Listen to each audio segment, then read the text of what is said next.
বন্ধু, মসজিদে গেছিল নামাজ পড়ার লেগে। হুজুরে যে ওয়াজটা করলো, ওয়াজটা শোনার পর মনটা খারাপ হয়ে গেছে।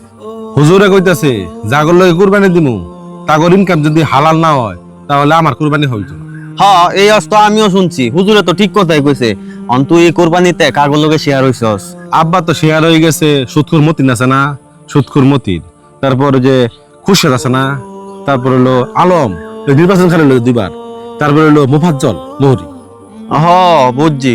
তুই জাগর লগে শেয়ার হইছস। একজন খায় সুদ, একজন খায় নেশা, একজনে খেলে জুয়া, আরেকজনে তো মানুষের টিয়া পয়সা মাইরে চলে। ওগুলোকে যদি তুই কুরবানি দেস, তোর কুরবানির জীবনও হইতো না, কারণ ওগো একটারও ইনকাম হালাল না, সব হারাম পথে রোজগার করে। তুই তো চিন্তা ফেলাই দিলি, তাহলে কি করবো? না আব্বারে বুঝাইলো তো আব্বা বুঝতো না। কখন তুই কি করি এখন আমি? তুই কি চাস, মানুষের খুশি করবার নাকি আল্লাহরে খুশি করবার? যদি আল্লাহরে খুশি করার লাগে কুরবানি দিতে চাস, তাহলে এখনো সময় আছে। যায়া জাগর লগে শেয়ার হইছস, এই কুরবানির শেয়ার গুলা বাদ দে। তাহলে আমি আর মানতাম না। আব্বারে বুঝাইয়া আজকে শেয়ার নষ্ট করিয়া প্রয়োজনে একলা আমি কুরবানি দিব, খাসি কুরবানি দিব। তারপরে সুদখোর এই গান্দা বেছে এগুলো কুরবানি দিতাম না। হ্যাঁ হ্যাঁ, এটাই কর যা। তুমি ব্যাপারটা বুঝছো? আমরা কষ্ট করে কুরবানি দিতেছি, কুরবানি যদি না হয় তাহলে কি লাভ আছে? একটা সুদ খা, আর একটা খেলে জুয়া, আর একটা বেছে নিশা। এইটা নিলে কেমবা দিয়াম। তুই কোনো ব্যবস্থা করছ? ব্যবস্থা পরে আগে লও, হ্যাঁ করে না করে দিই যে তুমি বললে আমরা কুরবানি দিতাম না, পরেরটা পরে চলো। কিরে, কাম কাজ মনে হইছে না? হ্যাঁ স্যার হয়ে যাবো তো। তাড়াতাড়ি শেষ করবি, ঈদের আগে যাতে শেষ হয়।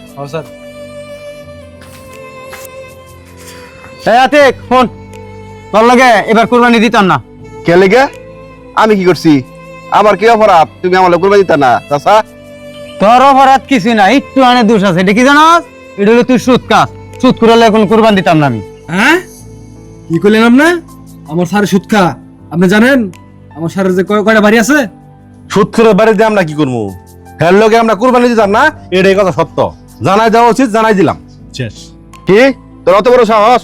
তুই এবার সুদ কর কস? তোর তো সাহস কম বড় না মনির, তোর কিন্তু কলজা বড় হয়ে গেছে। কিন্তু তুই তুই বুঝ যা কথা কইস, কার কথা কইতেছস? তোর কত বড় আসপর্দা চাচা। আপনি কিন্তু বেজাল আছে কিন্তু। রাত তোর বেজাল, সবচেয়ে বড় বেজাল হয়েছিস তুই। এটা কি জানাস? সুদ কর। সুদ করলে কোনো কুরবানি দিতাম না। তুই যা পারস তুই যা তা করিস। তোমার এলাকার থাকবা দিতাম না কিন্তু মনির, মনে রাখিস। যা ওকে বাপপুর দূরে লটকাইবি একবারে। আল্লাহ বাঁচাইছে। এবার বড় একটা গাঞ্জার একটা ব্যান্ডার পাইছিলাম, ওটি বেচছিলাম, ভালো দামে বেচছিলাম। এবার কোরবানিটা দেওয়ার হইতাছি, আর নাই তো আমার উপায় আসছিল না, এবার কোরবানি দেওয়ার হইতাম না। আমারও তো জানোছি জুয়াটা খেলাই ভালো একটা দান পাইছিলাম, নাহলে এবারে কোরবানি দিতে পাইতাম না।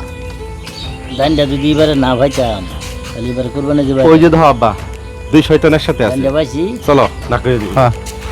আমারও তো এবার ব্যান্ডারটা ভালো না হইলে আমি আর কোরবানি দেওয়ার পাইতাম না। চাচা আসসালামু আলাইকুম। ওয়ালাইকুম আসসালাম। ফোন তোরার দ্বারা কেলে গাইছি, তোরার লগে কুরবানি শেয়ার হয়েছিলাম না, তোরার লগে আর কুরবানি দিতাম না। চাচা কি কইলা তুমি? আমগুলো কোরবানি দেওয়া না মানে? মানে বুঝস না, তুই যে গাঞ্জা বেচস এটা তো আগে জানতাম না। ওখানে যা শুনতাছি তুই গাঞ্জার বড় ব্যবসায়ী হয়েছস গা, এলাকার সব ফুলাফাই নষ্ট করতেছস, আর আমি তোর লগে কুরবানি দিতাম। তুই ভাবছস কি? চাচা তাহলে আমার কি অপরাধ? আমার তো আর কোনো অপরাধ নাই। তোর কি অপরাধ তুই বুঝস না? তুই জোয়া কেলিয়া বড় একটা ডাইন পাইছস, এই ডাইনের টেয়া দেয়া আইসস কুরবানি দিতে আমরা লগে। হ্যাঁ শুন, তোর লগে যে কুরবানি কে লেগে দিতাম না জানস, কারণ তুই একটা জোয়াকুর। এখন তোর এই জোয়াকুরের লগে যদি আমি কুরবানি দিই, আমার হইতো না, তোর কুরবানি হইতো না। তখন কি করতাম আমি ক? কে জুয়া খেলাইছি দেখে কি হয়েছে? আনলে তো টেহা দিছি, সমস্যা কি? হ, তুমি ঠিকই টাকা দিছ, কিন্তু তোমার টাকাটা কি হালাল না, হারাম টাকা। এই হারাম টাকায় কুরবানি দিলে কুরবানি কবুল হবে না। আমরা চাই না আমাদের কষ্টের টাকায় কুরবানি তোমার হারাম টাকার জন্য নষ্ট হয়ে যাক।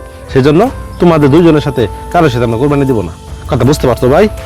হ্যাঁ, আমগোর শরীর না রাখলে না রাখবি, ওটা তোরা দেখা, আমগোটা আমরা দিব। আল্লাহ যদি আমগোটা কবুল করে তাহলে তো করলোই। শুন, এখনো তোর সময় আছে। মসজিদে যায় কোনো বড় হুজুর দেখায়া পরে তোবা কাটিয়া নামাজ টামাজ পড়, 5 ওয়াক্ত নামাজ পড়, এটা নিশাপাতি চার, এলাকার ফুলাফাইনটা বাঁচা। তোরারও তো ছেলে সন্তান আছে, 2 দিন পরে এই তোরা দেহা দিয়ে নিশা করবো, জোয়া খেলবো, এটা কি সমাজে ভালো দেয়া যায় রে? কথাটা মনে রাখিস তোরা। আচ্ছা বাবা।